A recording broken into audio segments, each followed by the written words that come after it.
right, everybody, welcome to the Work Hard, Play Hard podcast. I am Ryan Harding, and here I'm with two longtime friends, Scot Hazard and Andrew Tuttle. I've known these guys for many, many years, and truthfully, they've been in the business even longer than I've known them. Scott's been doing real estate for 28 years, Andrew 23. So these are, very well-seasoned, we'll say, people that have been doing a lot of stuff here. So let's get to know you guys. Scott and Andrew, you guys were friends before, you guys knew each other for a long time, right? So tell me kind of your story, how you guys, met, how you guys got into real estate. Obviously you were there before that, before Andrew was and stuff like that. So let's introduce yourselves a little bit here, I guess. So. Well, Scott and I became roommates in 1994. Okay. I think that's when Scott got his real estate license, and I had another good college job. Yep. And what Scott was doing looked more intriguing than what I was doing, and so I also went and got my real estate license, and we worked together for a little mom and pop brokerage in Provo at the time. Okay. And then after college, I left real estate. I did it 2 years at the time, and it was financially a disaster, as sometimes happens. And so I left real estate and did other things for 4 years, and then came back to it. Scott kept saying, "Yeah, come back and work with me. Come back and work with me." Yep. So so I did, and no, it's been good. So yeah, total of 23 years in the aggregate. And Scott and I, like I say, we were roommates at the time, and I don't see a scenario where we can ever not be friends because we've just got way too much history with each other. Long time. Drew and I stay close not because we're really good friends, but we know where all the bodies are buried, and so the tighter we stay together, the more likely we can maintain a good reputation. So I like it. Keeping things close to the vest. I like it. Anything else you want to add with your story? Why'd you get? So obviously you brought Andrew into real estate. Why'd you get into real estate? What drew you? Through property management. Okay. Before I went to college, I did a lot of handyman work. I can fix about anything. Okay.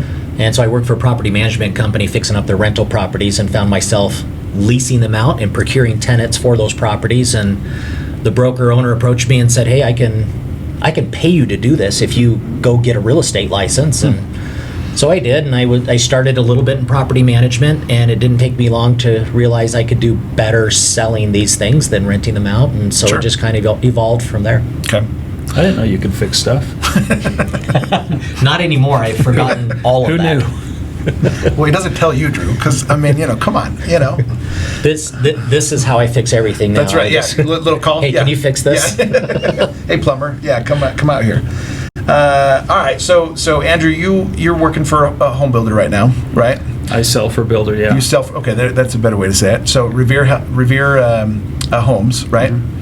And tell us about that. How's that going right now, I guess? Well, in this market, it's not difficult to sell. The difficulty is the building process, trying to manage expectations, managing buyers' expectations in a scenario where nothing really wants to be managed very well. It's much easier now than it was a year and a half ago,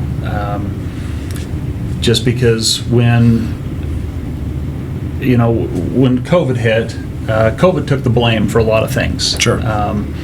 And the general feeling was, well, some of that's legitimate and some of it's just blaming COVID for, I don't know, problems that were already there. laziness, whatever. Sure, yeah, sure. For broken systems. Sure.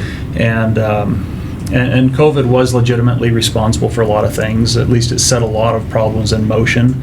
About a year and a half ago, in late 2020, we started seeing things with like supply chain issues that we'd never experienced before. The very first thing was breakers for a breaker panel in an electrical box. All of a sudden you couldn't get them. Gotcha. And we didn't know why. You Sure. know, come to find out, it's because the plant that makes them in Mexico was shut down for COVID. Mm-hmm. And all we knew is now we couldn't get a final inspection because the electrician couldn't finish, and and that evolved into garage door opener motors and delays with vinyl windows, and I mean, you name it. Any part of the process, there was nothing exempt from those issues, and it still comes up frequently where you never know what it's going to be, and then all of a sudden something is on the schedule to be installed and it's nowhere to be found. And it's, like I say, it's any part of the process. So it's been a challenge that way. But yeah, in terms of the construction process, to get in with Revere Homes and be fortunate enough to be selling in this kind of a market, selling isn't the problem. It's when sellers sell and then become a buyer, then it's a problem again. Sure. So, and how has that changed? I mean, like, obviously, it used to be people were picking floor plans, different things, picking a lot of different things. Is that still the case where people are, really customizing a home and stuff like that, or is there less of that going on right now and stuff? There's a lot less of that. Okay. Most everything that we sold initially when I first came on with Revere Homes 2 years ago, we were what I would consider to be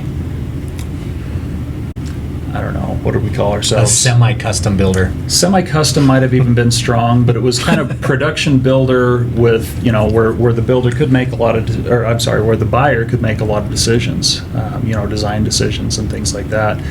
And it got to the point where, again, processes and supply and labor have been so problematic that we've gone away from that. And we basically, don't get me wrong, it's not just a bunch of construction guys making bad decisions, but Sure. we engage with, a design center and so forth that helps us choose colors and surfaces and textures so that we're delivering a product that people want. Gotcha. That's not out of touch or anything like that. So it's still the But yeah, latest it's- styles and stuff like that, Yeah. but maybe instead of, picking certain things, people aren't really able to do that as much anymore. That is correct. Okay. And the biggest reason is because they'll select something, and because the process takes so long, by the time we get to that part of the process, that item has been discontinued. Sure. And Okay. so for the sake of, again, trying to manage expectations and provide a good experience for people building a home, it's been much easier to just make those decisions, build it to the point that all of those decisions are in the rearview mirror, and let them buy a home that is, 60 days out, and Sure. it looks nice and it's well built, and nobody's had to have all of the stress of going through the process up to that point, because it's very stressful and compounded by all the problems in the market. Sure.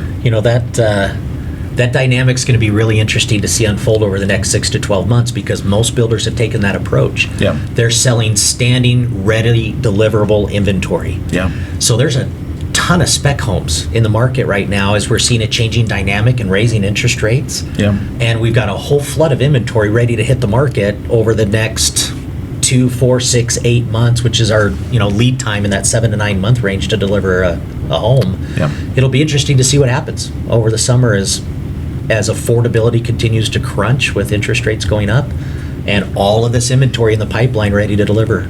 Because you mentioned something, so spec homes. So that's that typically was somebody just saying, hey, I'm going to build a home and I hope somebody wants it, right? You know? Spec short for speculation. Exactly, Right? I'm right. speculating that Yeah. I'm going to build this thing and somebody's going to want it. Yeah, but you're saying now big time builders who normally would have been, okay, hey Scott, you want to build a home with me? Okay, we're going to do this and this and this. Now you're saying these big time builders are actually kind of largely building on spec.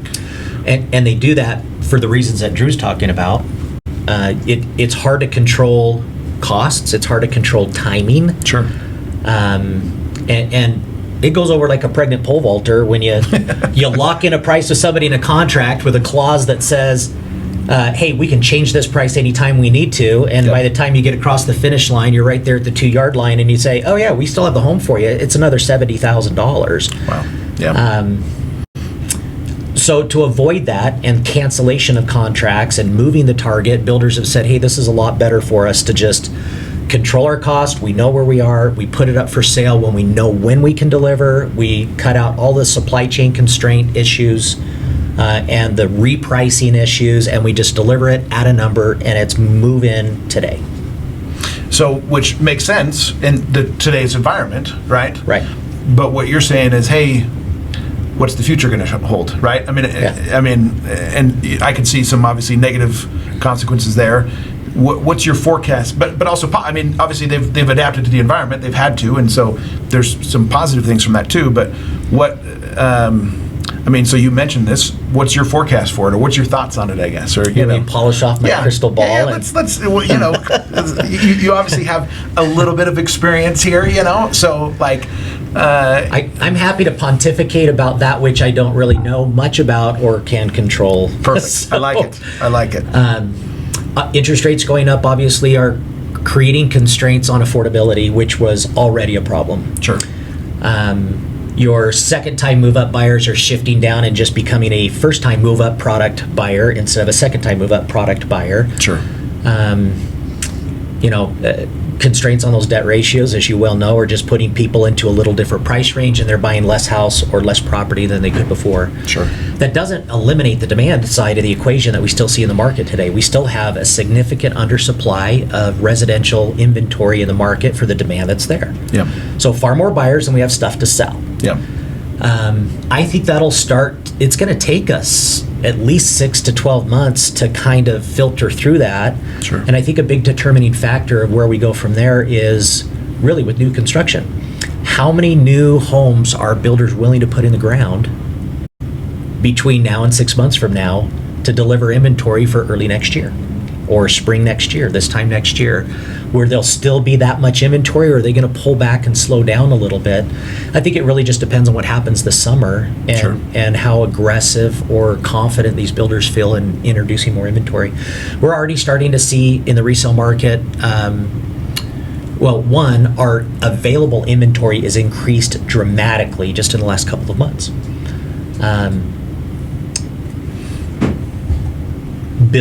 Some builders have started to incentivize, which we haven't seen for a long time. We Sure. haven't seen builder incentives.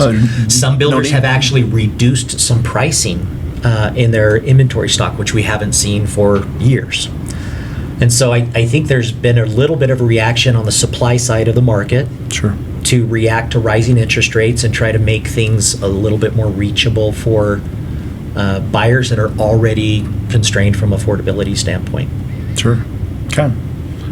We'll see how true of a prophet I am, but all I said was a really fancy way is I'm not really sure, but it'll be interesting to see what happens over the next 6 years. As you said, you pontificated about some certain things. I mean, these are interesting things. I mean, and you're not really saying exactly what you don't know the future, but these are interesting things that are happening, right? And I know I'm already seeing it on the lending side where people that we pre-approved 3 months ago think they're pre-approved, and they are, but now all of a sudden they go and they find a house, they get it under contract finally, right? It took them forever to find a home, and they come to me and say, hey, we're ready, and I say, yeah, the interest rate's mid fives now, and they're like, oh, never mind, I don't want to buy this house, even though they can afford it. Yeah. From a debt to income standpoint, they may not want to afford it, right? Yeah. Because whoa, that's expensive. Some of that's perspective, though, too. Sure. Yeah. Because, buyers coming into the market now for the first time have never experienced anything over any, even low fours. Sure. My first home that I bought was a little over 8%. And Yeah. I was thrilled to get that rate at the time. And, now I kind of sound like the fogey, like my parents who, Sure. when interest rates were in the 20s, Sure. it was unheard of to be as low as 8. Yep. And now, when people were getting loans in the 2s and 3s, and now they're in the 5s, oh my goodness, it's the end of the world. Yeah. And as I'm sure everybody asks you, just like they ask me, being in this industry, well, what's going to happen? Where do you see this going? Yeah. And like Scott, you shrug and go, well, if I had that crystal ball, I wouldn't be doing this for a living. That's Sure. for sure. Sure. But I read something a couple weeks ago, and I should have verified some of what I'm about to say because some of it's probably not accurate. So whoever the fact checkers are out there, they're gonna burn me here. But I read something that said there's about a 45,000 housing unit deficit in Utah currently, where there's that many people that want to get into homes. And at any given time on the MLS, there's, it's going to fluctuate day to day, but, low 2000s. and there's 15,000 realtors trying to peddle those 2,000 and change units Sure. to the 45,000 people that want them. You don't have to be a mathematician to recognize that there's the problem. Yep. There's a lot of demand for what's out there, but at this point, people are over. The overpaying, but like crazy, trying to get into something just out of desperation. Sure. Interest rates have helped nudge that in the direction that people are finally just saying, well, I'm going to chill out and wait and see what happens a little bit. Sure. There's been a lot of homes that sell for way more than they should just because it's what's available. Yeah. A lot of garbage out there that sold for 20% more than it ever should have.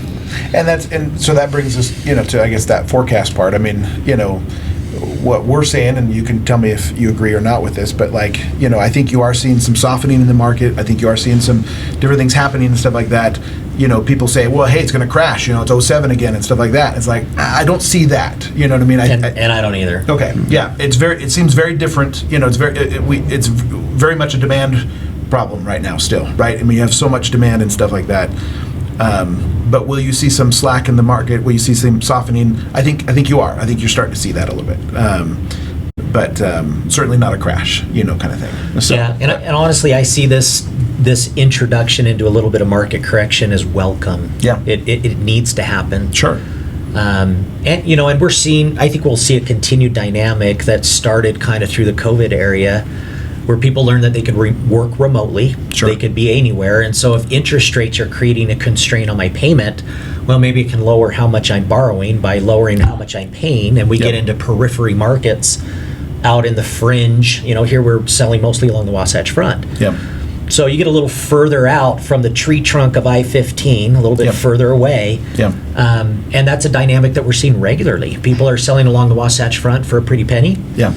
And they get out a little remote, some smaller towns, and they pay a whole lot less money, and they work remotely, and they seek affordability that way, and a whole different lifestyle, a whole different way of living. Yeah, which it's interesting you say that. I have seen that just on my own business too, with people moving out to Price or Ephraim or Vernal or so. You know what I mean? Some or of these, Arkansas. Exactly. Or Arkansas. Yeah, sure. Out of state altogether. Yeah. In fact, I've had some friends move to Missouri. Yeah. That's a very good point. Not North Dakota. Not North Dakota. Nobody's moving to North Dakota for some reason. That is bizarre. Actually, that's not true. It's doing pretty well up there. They're more a sender state than a receiver state. That's right. That's right. It depends on the oil market, which oil's doing good right now. So, for anybody that doesn't know, I'm from North Dakota. That's where these guys are going with that. But all right, Scott. So let's shift gears only slightly, but so you do a lot of land development, right? I do. And so tell me, well, I guess first of all, what got you into that? I mean, that's kind of a big. I know that's a lot of people talk about it, like, hey, that'd be fun to do land development, stuff like that. But truthfully, it's a very scary area, and from what I understand, it's an area where you can quickly lose your shorts, right? I mean, so what got you into that, as opposed to just doing real estate? I guess Too many shorts. Too many shorts. Yeah, land is the riskiest asset class in real estate because it's the first to go when the market turns. And it's usually the slowest to come back when the market starts to come back. Okay. So it is pretty risky, and a big part of that risk is the lead time it takes to acquire raw land, get through an entitlement and permitting process, get the right to do whatever you propose to do there from a city or a county, wherever you're developing, and then develop it and put it together. So it's highly capital intensive.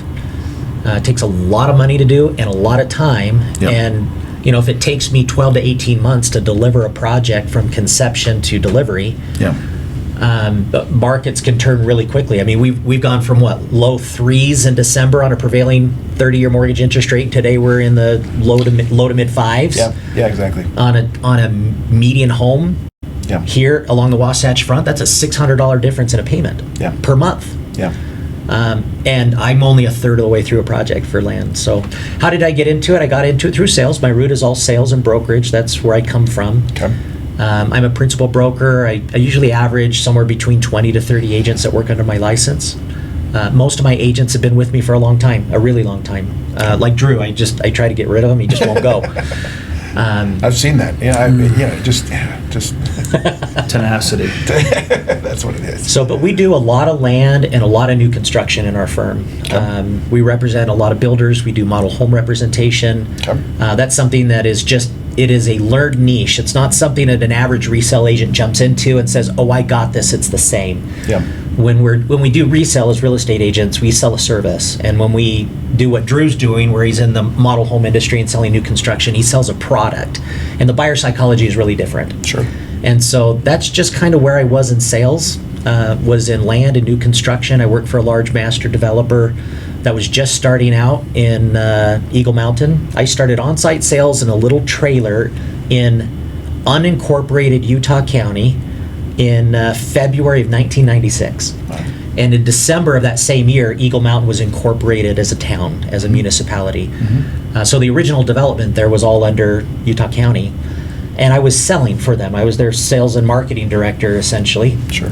And I grew with them as they grow with that master developer, and started developing on my own, a little under their tutelage and their mentorship. They were pretty kind to, teach me, train me, involve me, include me, and I learned that I loved it.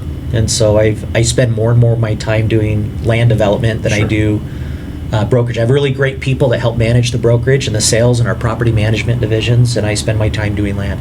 We do residential, retail, office, industrial. We're all over. Whatever's shiny and looks like fun, we'll do it. Well, okay. So talk to me about then. So you mentioned hey, it takes 12 to 18 months to do a property, right? So Yeah. so you have to forecast to some degree the future, Yep. right? I mean, because otherwise you're making a choice that could hurt you, right? I guess kind of thing. So tell me, 12 to 18 months. I mean, what I'm still buying land. Is that your question? Okay, all right. So you're still buying land. Okay, that actually is a great question. So I'm really cautious, very careful, picking the right land, right? and the right deals and the right terms. Okay. Yeah. So still buying land, still developing it, but being cautious about what you're getting into, I guess, kind of thing. Yeah. Are prices on land starting to change at all? I mean, as far as, All land is being sold as though there's an active gold mine on site. that's Yeah. a good way to say it. Sure. Land is still really tough to acquire. Anything that's readily within the development path is still pretty hard to get. There's Okay. still a lot of large players that are looking for that. I'm kind of a small fish in Sure. the land development side of things. I like difficult dirt. I like dirt that has problems or warts on it, that has something's got to be fixed or changed to make it valuable. Yeah. And then I'm not competing with these really big builders and well-heeled land developers. And Sure. and that's my niche. Sure. Is finding the problem dirt that takes a little bit more time and effort that nobody else wants to put into it. But then ideally you're getting a better deal on it. I And guess, it helps me right? create some margin. Sure, So, yeah. and then if the market turns, I can be a little bit safer. Sure. That makes sense. So, anything else on land? I guess as far as, do you see? Okay, here's my question. Then I guess, do you see prices continuing to go up? Yes. Okay. Yeah, I think in the aggregate, obviously we're having a little adjustment period right now because of a shock factor. Sure. And I think what's happening in the market with a shock factor is, one, some of the buyers are pulling out, going, "Oh my goodness, we're up a half a point, a full point, a point and a half, 2 points." Yep. They're looking at their payments and saying, "Well, maybe now's not the right time." So the demand equation has softened, I think, more than it should temporarily because of the shock factor. On the supply side of the Okay. equation, I think the same thing's happening, where sellers who have been maybe a little greedy or holding out, waiting to see if I can time the top of the market. Sure. They're saying, "Oh my goodness, rates are going up. Yep. That means less buyers. Let's get on the market now." And so Sure. that's increasing inventory as well. Okay. So I think that dynamic combined together should start to kind of equalize itself out over the next 6 months, and we'll see where are we really. Okay. But I think in the aggregate, if you want me to prophesy to you, Yeah. I think in the aggregate over the next year or two, we're I looking gotta at. write this down. I think we're probably looking at 4 to 6% appreciation in our residential marketplace over the next year. Okay. I think the days of double-digit price appreciation are over. Okay. I think the days of $50,000 to $70,000 over list on a median house, medium-priced home Yep. are over. I think you'll still see some, offers over list, but I think on average we're going to be in that 4, 5, 6% appreciation or price increase on our residential inventory along the Wasatch Front. So what that means is it's a good time to buy. Still call Ryan, because if he gets your rate at 5 1/4 today, Brown and knows. our average appreciation's at 6%, that's free money. That's right. Isn't it? That's right. Yeah. That's right. So I would not counsel somebody to hesitate to buy right now because we're in the 5s. Okay. I think that there's still run in front of them for most buyers for price appreciation. And like I said, I'm still buying land because I think that there's still enough demand to be fulfilled, and I think prices are still going to escalate, just not at the rate that we've been seeing over the last 5 to 10 years. That's good advice there. Let me ask you kind of a follow-up question to both, and this is to both you, Andrew, too. We have a lot of first-time home buyers, that we're typically in that 300 range and below, which, it's hard to find anything there right now. How are, your kids or, how are these people going to get into homes? Do you think there's going to be any kind of, I've heard, a senator saying he wanted to sell, federal land or something like that. I don't know, trying to help with it. Any thoughts on first-time home buyers or trying to help people, that without trying to borrow from mom and dad to get into a home? Do you think there's going to be anything happening there, anything that can happen there? I don't know, just thoughts on that. I got a ton of thoughts, but Drew, what do you think? This is another question that gets asked of me quite a bit. The one thing, and I don't have a solution for that. Sure. So I'll be eager to hear what Scott has to say about this. But the one thing that I'm going to prophesy again. That's good. I can't He's on a wait. roll here, man. But no, the one thing that has amazed me and that I've been grateful for is, when the crash occurred in 2007 and then carried through 8, 9, 10, and into 11 Yeah. and whatnot before we started to recover. The evolution in lending and appraisal practices is still, in my mind, very much in place. Where, the protections of good lending and appraisal practices, that's what's keeping the market, that's keeping it from becoming a bubble and Sure. becoming a scenario where I'm terrified every minute that it's going to crash. Sure. And so, even as I see young families buying houses that, I look back at my first house and I'm like, I don't even know how I got into that. And it was less than $150,000. Sure. And it was amazing that I pulled that off at the time. And now, I watch people buying these homes. And, admittedly, when I bought my first home, it was a stated income loan. Sure. And I don't recall telling them that I made some spectacular amount of money in order to get into it, but that's what was going on, and it contributed to a lot of problems. And so now, when people are affording and buying these homes, that's what gives me some comfort there, is knowing that they can't afford it. It may not be comfortable, but they can afford it, and it's not based on a false premise. Sure. Of their income or anything else that's going on. And so I appreciate the evolution that has occurred in the industries that allows us to move forward in what feels like kind of a sketchy time, but knowing that it's not just built on a house of cards.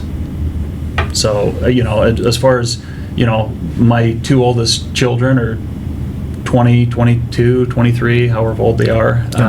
You're getting really close. They'd be. I've seen them before. No, but the question is, how are they ever going to buy a house? Yep. I don't know. We haven't crossed that bridge yet, and incomes have not kept pace with what housing prices have done. So, pontificate, oh great one. How do we fix that? $300,000 doesn't buy anything today. It's a nice down payment. Yep. And that's a problem. Yep. Not long ago, I represented a buyer, client, friends. He works for the county sheriff. Okay. And she's a receptionist at a local business office. Sure. Both great jobs, full-time employed, hard work and family, nothing they can afford to purchase for themselves unless they get out into these periphery markets. The only way to get more affordable, well, there are others, but the best way to get more affordable is to go smaller. The cost of land, the cost of infrastructure, the cost of new construction and materials, etc., it doesn't change just because, well, I can't afford that. Sure. So the only way to get more affordable is smaller lots, smaller homes, smaller. There are some ways where you could get more efficient in what we build and how we build, the materials that we use, trying to reduce the labor component. I mean, that's a quandary that most of the development building industry is trying to figure out. How do we deliver this Sure. more affordably? Sure. But we're our own worst enemy with that as people, because we all have bias against housing product type and the way that it looks, and density. Density is a bad word for a lot of people. And it's not so much that we hate density. We say, well, I don't like those townhomes and the way that they look. Sure. And it's not that we're offended that they're affordable. It's that we say, well, I don't like the way that looks. And so cities and counties tend to legislate out what is affordable because they want to maintain a certain, quote, standard Sure. of this is our city and this is our neighborhood. And the problem is that, well, I live there in that neighborhood and my adult children can't afford to live in the city they grew up in. There's Sure. nothing they can buy. Sure. So where do they live? They can live in a basement apartment. And they can rent something. But to be able to purchase and have home ownership becomes impossible unless we really start to take a hard look at zoning ordinances, density. And I think there are ways to do that where it's design driven. So we drive by and we say, oh yeah, that's a denser neighborhood. It looks fantastic. There's a lot of communities that are dense and affordable across the country that have been successful that way, and they look great. They look fantastic. But until cities and counties start zoning for that and allowing that and accommodating it, for a lot of cities, they say, oh, well, density is multifamily. Yeah. And no, we can get into a tiny home type condition, do it single family, it's detached, you got your own little patch of ground, and you can own that without having to be in a condo or having to be in a townhome. Because when we do townhomes, we're delivering townhomes that are 2,000 square feet with 2-car garages, and how's that affordable? It's not. Yeah. Or we do condos, and these are 3-bed, 2-bath, 12 to 1,400 square feet, not affordable. More affordable than some things, but still doesn't fall into that affordability component for most of our workforce earners. So, politically, how do we deliver it? I think zoning laws need to change, and I think we get over the hurdle of, well, I don't like the way that looks. Sure. By getting maybe a little design driven and think about how to prepare campuses that make more sense. And for me, that's mixed use development. I think it's a mistake to do these 500 unit townhome communities. Sure. I think townhomes ought to be 5 acres on the end of a single family project, that then across the street we might have a commercial component, let the density reinforce and be synergistic with the commercial use. But instead of having these massive developments of high density, we put little nodes and mix them into single family neighborhoods and do it that way. And then it doesn't feel like you've got all of this density, and the difference in socioeconomic classes that would be in those mixed-use neighborhoods make for really great neighborhoods. Sure, because you have a variety of people. And right? different age groups. And stuff like that, sure. Yeah, you've got everything from the seasoned citizen to single professionals and new families and kids with families with teenagers, and it just makes for a much stronger community to mix that up and interact all of that demographic together. So that would be my vision on how to fix it. But there's not many cities and counties here, at least along the Wasatch Front, that want to consider that because they're afraid of what might come or what it might look like. Sure. Well, there were, traffic, right? Hey, all this, these people living here and stuff like that, where are they going to go, right? Stuff like that. And so. All valid concerns. Yeah. But all concerns that can be mitigated. Sure. With some thought and some design and some effort. Gotcha. So we haven't really discussed this, but when Scott's ready to run for office, I will probably try to be his campaign manager. I have too many conflicts of interest. They'd be like, yeah, well, hey, I'd vote for you. What about, you mentioned like tiny homes and stuff like that. you know, and I don't know much about this, and I didn't write this down as a question, but it just came to me. But like, what about like, you know, 3D printing homes, stuff like that? You know, I mean, like, do you think some of this technology will help with cheapening building homes? I mean, again, I know that's just in its infancy with homes, but any thought there, I guess? There are so many things that are out there and available in terms of materials and processes that we're not utilizing because, you know, again, you've got biases in place. Sure. And those biases influence building codes. And I mean, there's a lot of things that could be done differently. But, you know, when you talk about 3D printing, an amazing technology. Yep. You know, I mean, I see people turning storage containers into homeless housing or not homeless housing. Or you know. swig. Yeah. Yeah. I mean, you know, Sure, again, sure. there's a lot of ways to do a lot of things. But like Scott said, you have to get past some of the biases, and that's going to be the difficulty, is because, you know, it's really hard to break new ground. You know, as you see different building trends, you know, you have design trends and things that become popular, and rarely does it happen overnight. Sure. It's something that is often, you know, it often takes some time. And so the problem with some of the advances in technology that are available to us is, can it stand the test of time? Can it get through that gauntlet of criticism and you know, what is current, you know, status quo? Sure. Then I think there are a lot of opportunities for stuff like that. You know, I think you know, tiny home communities, if done correctly, could be fantastic. Sure. But if you say tiny home community to any city council, they hear trailer park.